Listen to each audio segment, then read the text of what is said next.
Bueno, hoy es 30 de agosto, hoy vamos a hablar de emergencia, accidente cerebrovascular, cómo actuar de forma eficiente frente a esta patología tan común, qué es y cómo se produce el ACV. Vamos a ver que tiene diferente terminología, todos significan lo mismo. ¿Qué debo hacer en caso de que una persona, un familiar, si está padeciendo esta patología? ¿Qué es lo que tengo que hacer de forma inmediata? ¿Y cómo podemos prevenirlo de forma efectiva, con los cuidados que tenemos que tener? Esta es una unidad del curso de RCP, que es un curso online que también tenemos a disposición, donde se habla, como vimos la semana pasada, paro cardiorrespiratorio y ataque cardíaco.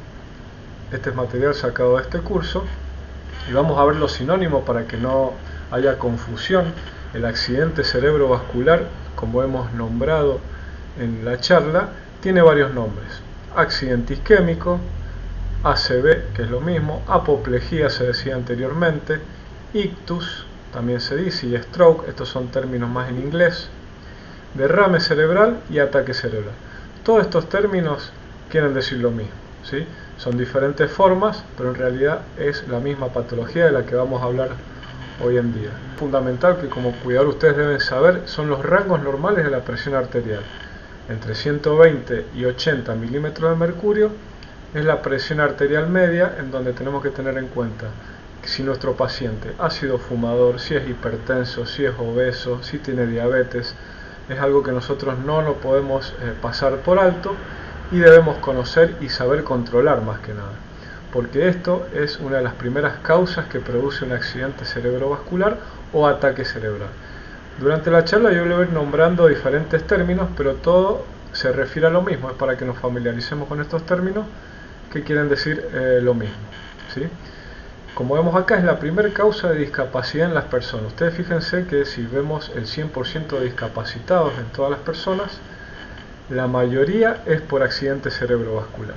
Y como vimos la semana pasada, ahí está, el infarto agudo de miocardio e el infarto cerebral o ACV causa el 75% de las muertes en las personas. Es un número altísimo, pero lo bueno es que tenemos a mano un montón de herramientas, aparte de aprender a conocer esta patología, herramientas para modificar esto. Pero falta el conocimiento, que ustedes sepan cómo se produce y cómo lo podemos prevenir. O sea que de 100 personas, más de 7 personas van a fallecer por estas dos causas. Una la vimos la semana pasada, y los varones tenemos un poco más de posibilidades de padecer el accidente cerebrovascular. Al igual que la semana pasada, tenemos dos factores mecánicos, que es la presión alta, que un cuidador o un acompañante terapéutico debe conocer y tener siempre los instrumentos a mano para saber medirlo. La obesidad, ¿sí? La obesidad también fundamental. Dos factores químicos, que es la diabetes y el colesterol elevado. Y tres factores conductuales que nosotros somos los encargados de poder modificar, ya sea en nuestra persona o en nuestro paciente, que es el cigarrillo, el sedentarismo y la mala alimentación. ¿Cuáles son los factores de riesgo? Primero que nada, presión arterial alta, ¿sí? Diabetes, colesterol, enfermedades cardíacas, ¿sí? Todas estas son factores de riesgo para adquirir un ACV.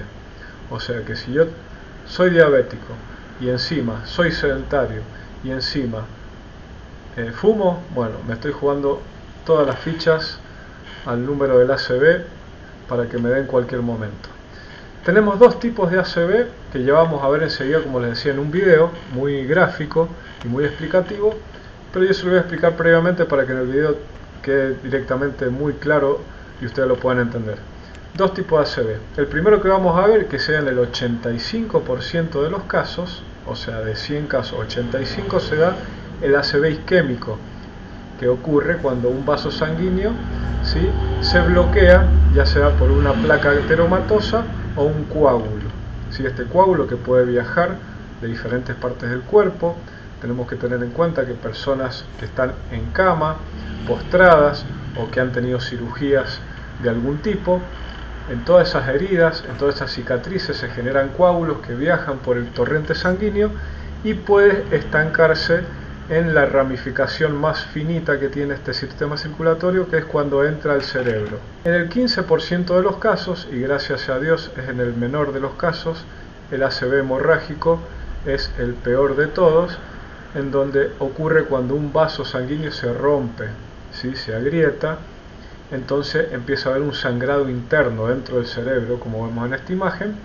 ¿Y qué pasa? El cerebro está contenido por el cráneo, entonces el cráneo contiene ese sangrado, y por ende este sangrado va a provocar el desplazamiento de diferentes estructuras, como vemos acá, y se va a generar un tumor, una masa ocupante que al desplazar las diferentes estructuras del cerebro produce probablemente la muerte del paciente, ¿sí? Este es el hemorrágico. Gracias a Dios se da en el 15% de los casos, no es el más común, pero sucede, ¿sí? Y el ACV isquémico, como vimos anteriormente, es el taponamiento de una arteria que se ramifica dentro del cerebro. Fíjense que nosotros tenemos una presión de 120/80. Si esta presión aumenta, al mismo tiempo va a aumentar cuando las pequeñas arteriolas entren al entramado del cerebro.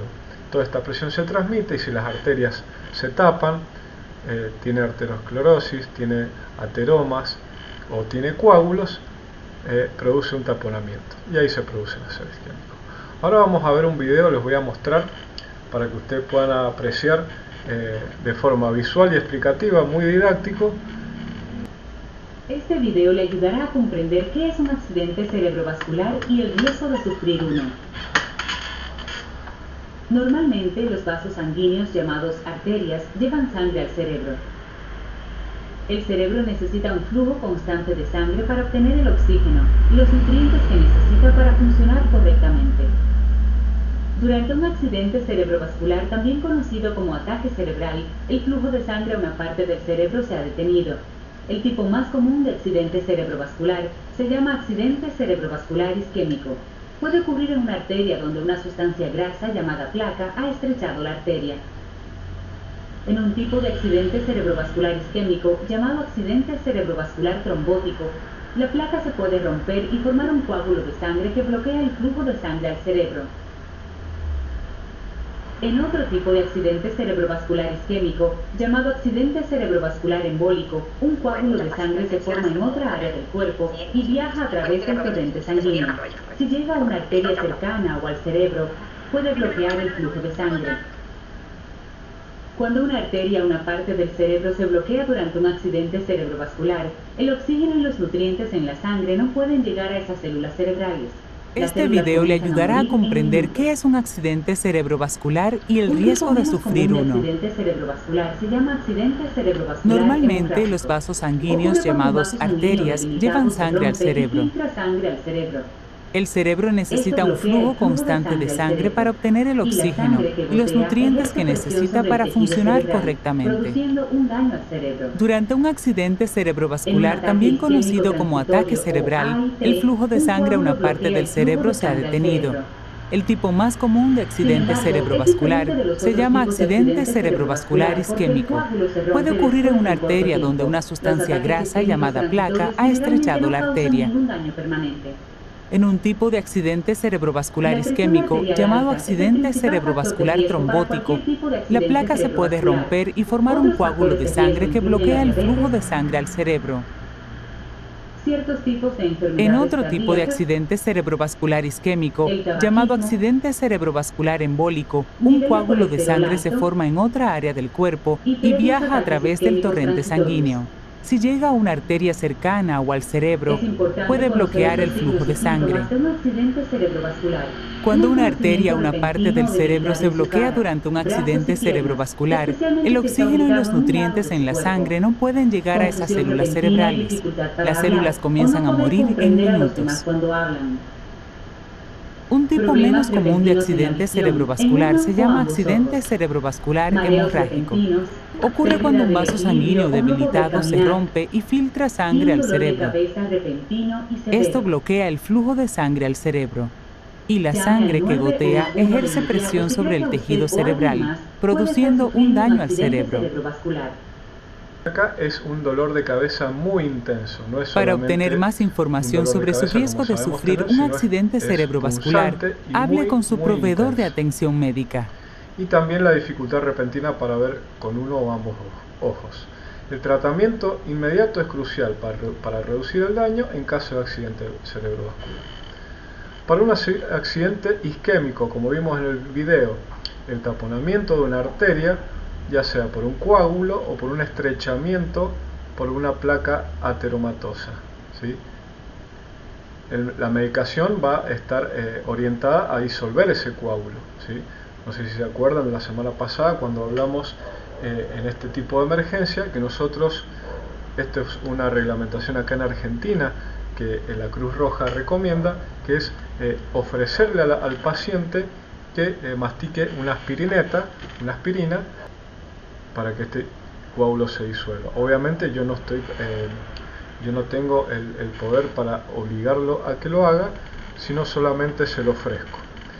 Entonces, en caso de un ACV hemorrágico se requiere cirugía, por lo que inmediatamente tenemos que llamar al servicio de emergencia. Pero ¿cómo puedo prevenir esta situación tan común? Primero que nada, control de la presión arterial. Esto es crucial que todos los cuidadores sepamos tomar la presión, tener nuestro tensiómetro, ¿sí? Y saber cómo se produce esta presión, los valores normales, ¿sí? Y los síntomas que produce la suba y la baja de presión arterial. El cigarrillo, mantener un peso saludable, actividad física regularmente y una dieta equilibrada. Todo esto sumado, ¿sí? Nos lleva a prevenir esta patología. Obviamente nosotros con la edad que tenemos, si no hemos cumplido con estas reglas de prevención, podemos empezar a hacerlo a partir de ahora para prevenir un futuro accidente cerebrovascular, ¿sí? Pero tenemos los riesgos, los factores modificables, al igual que el infarto agudo de miocardio que vimos la semana pasada. Hay algo que no podemos modificar, que es la edad. Los varones, ¿sí? A partir de los 55 años, 50-55 años, ya tenemos un riesgo de sufrir un ACV, ¿sí? Y el sexo, el masculino, y los antecedentes familiares, o sea, todos los que sean problemas hereditarios que tengamos desde nuestros padres, nuestros abuelos. Esto no lo podemos modificar, pero sí lo debemos conocer, porque quizá nosotros estemos dentro de este tipo de patología. Tenemos que conocer nuestros abuelos, nuestros padres, de que han fallecido, si es que han fallecido, y de qué patología, para saber las probabilidades de que me pueda llegar a pasar a mí y tener los recaudos necesarios. Los modificables sí lo podemos tratar. El colesterol, estrés, sobrepeso, todo eso son modificables. El ACV se toma como una emergencia médica, ¿sí? No es que una vez que me sucede yo saco turno por el médico para la semana que viene. No, eso es una urgencia médica y debo asistir de forma urgente. Es importante buscar atención médica y cuanto antes recibir el tratamiento adecuado. Nosotros vamos a hacer un repaso ahora de los niveles de conciencia, porque esto sí puede ser alterado en un ACV, para que, esto lo vimos la semana pasada, pero para que los que no estuvieron en la charla lo tengan bien en cuenta. La conciencia normal o lúcida es la que tenemos todos nosotros en este momento, que estamos prestando atención, comunicándonos, hablando con una u otra persona, ¿sí? Y luego viene el estado de confusión. Es una persona desorientada, tiene dificultad para seguir instrucciones, ustedes le pueden decir algo y la persona no entiende lo que le están diciendo, una orden clara. Eso es un estado de confusión, puede estar aturdida, o respuesta incoherente como vimos anteriormente. Esto ya es un síntoma de alarma para que ustedes sospechen de que la persona puede estar sufriendo un ACV, ¿sí? Luego el estado de somnolencia ya es más marcado, la persona está como adormecida, tiene falta de respuesta, ustedes le hablan quizá y no responde, pero sí van a responder a estímulos dolorosos o a estímulos sonoros fuertes. Si yo le grito a la persona o le aplico un estímulo doloroso, la persona abre los ojos, pero inmediatamente entra luego en somnolencia. El estupor ya directamente está inconsciente la persona y solo responde a estímulos muy fuertes y dolorosos, ¿sí? Es una persona que está entrando en coma. Estos son los diferentes estados de la conciencia. Esto va a determinar la gravedad de la situación, por eso es importante que ustedes reconozcan los estados de la conciencia para determinar la gravedad de la situación.